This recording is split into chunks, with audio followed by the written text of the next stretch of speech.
Welcome. In today's video, we will be going over what template tags are used for in AdLister. Template tags are used by AdLister as placeholders for text information about your company, shipping, returns, etc. These have the following format in square brackets, where we would have the text about us, delivery, shipping, contact us, and so on. We can change the content of our template tags in a couple of clicks. And we do them by going to Design, and then Template Tags. The page will load with our available template tags, and we can edit the ones that we have by clicking on Edit here in order to modify the template tag content.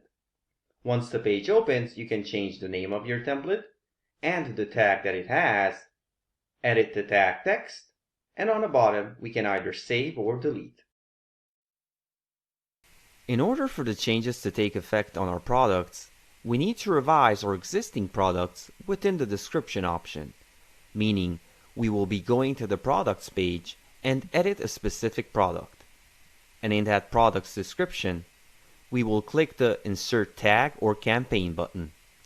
And under the description, we will see that an option appears, giving us the possibility of inserting one of our existing tags. We simply select the tag that we would want and click on Insert Tag.